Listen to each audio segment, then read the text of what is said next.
What's up, fuckers? It's tea time. Dahudores, bitches. Thanksgiving has come and gone, and it looks like Trumpty Dumpty had his rightful place at the kids' table this year.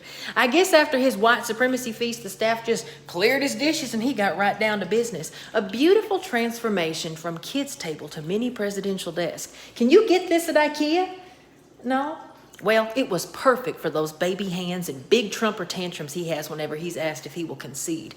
Don't talk to me that way. I'm the president of the United States. Don't ever talk to the president that way. He's a grinchy fucker. It could be because his head isn't screwed on just right. It could be, perhaps, that his shoes are too tight. But I think the most likely reason of all may be that his heart is 2 sizes too small. Just like his hands and his, well, realistically, it's probably because his wife wouldn't touch him with a 39.5-foot pole.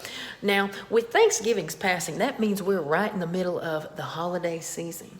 Usually by now we'd be talking about how the Grinch stole Christmas, but I think it's safe to say that there's a new Grinch in town, and while Melania hates Christmas just as much as the actual Grinch, it's not her. She's taking a fucking break. Everyone grab your favorite toupees and get ready to release the Kraken. This year, the Grinch is orange. He's a kleptomaniac and he's not after Christmas because who really cares about Christmas stuff and decorations? Why attack Christmas when you could attack democracy? Sitting in his golden tower with a sour, grinchy frown, dripping orange makeup like a sweaty, ugly clown, for he knew every who down in Whoville beneath was hanging a celebratory Joe Biden wreath. Then he growled with his baby Grinch fingers nervously drumming, "I must stop those election results from coming." Then he got an idea. The Grump got an awful idea. The Grump got a wonderful, awful idea. So let's talk about that fucking idea, shall we? 'Twas the night of the election when all through the house not a creature was stirring, not even a mouse. Well, until after 10 o'clock when the dump started. The big, massive dumps, as Trump says. It's a big duty, running in an election. And the Grump just wants to make sure if it's stolen, he's the one to steal it. For the past 4 years, the progressive who's in this country of Whoville have been saying, "Dump Trump!" And we meant it. I mean, sorry we broke up with you by mail. We would have done it in person. It's just there's this pesky pandemic that's killed over 270,000 Americans. And then you were all like, steal the mailboxes and shit. So it took those dumps a smidge longer to arrive. But being fashionably late doesn't make them fraudulent. But good luck trying to convince the Grump's minions, Rudy Giuliani and Sidney Powell, of that. This gruesome twosome is doing everything they can to help the Grump stop these results from being certified. Sidney Powell has offered several ridiculous conspiracy theories to help aid the almost former president's baseless claims to voter fraud. She claims she has the motherfucking receipts, which she refers to as the Kraken. When asked how many fraudulent votes there were for Joe Biden, she said probably 10 million. Now, probably ain't a word used by somebody with receipts. I already smell bullshit, Sydney. She filed a 104-page complaint of voter fraud, filled with typos, as well as a 75-page complaint also filled with typos. Sounds really effective, Sydney. Good for you. She's basically saying there are voter irregularities and fraud in Michigan and Georgia. Shocking.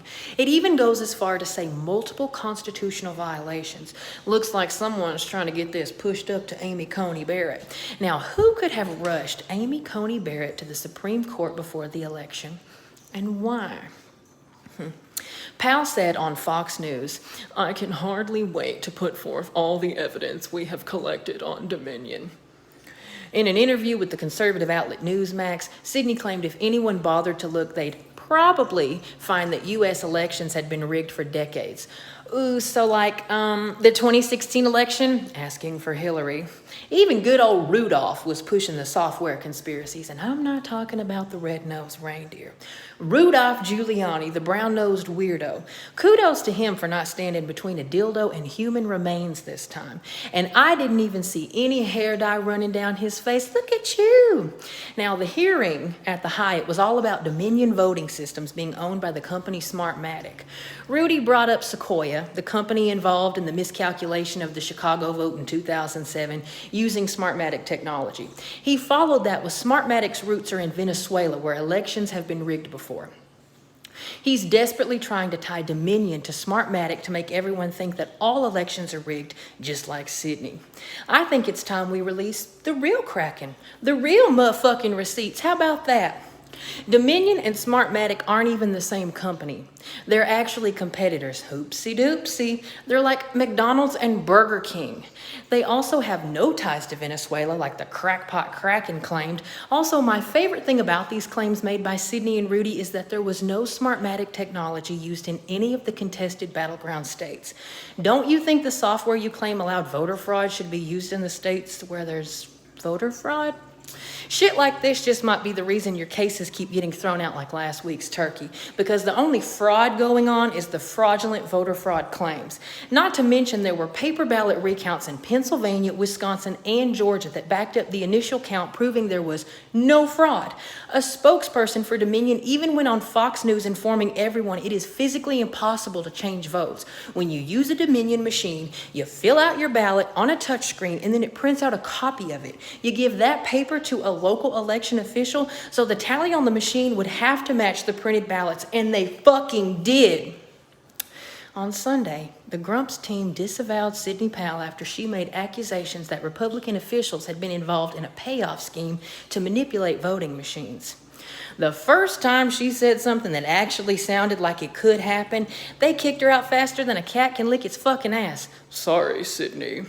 The Grump even spent over $3 million only to discover Joe Biden actually had more votes in Wisconsin than previously thought. Honey, you lost the election for free. You don't have to pay to lose again.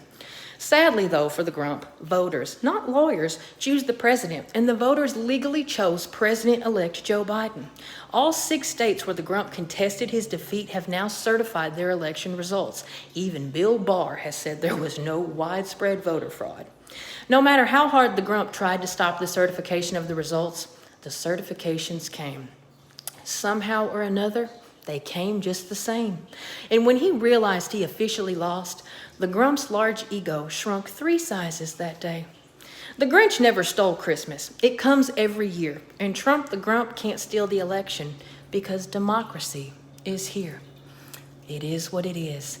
Be best, fuckface. I want everybody to have a great fucking day unless you are still in denial about the results of the election.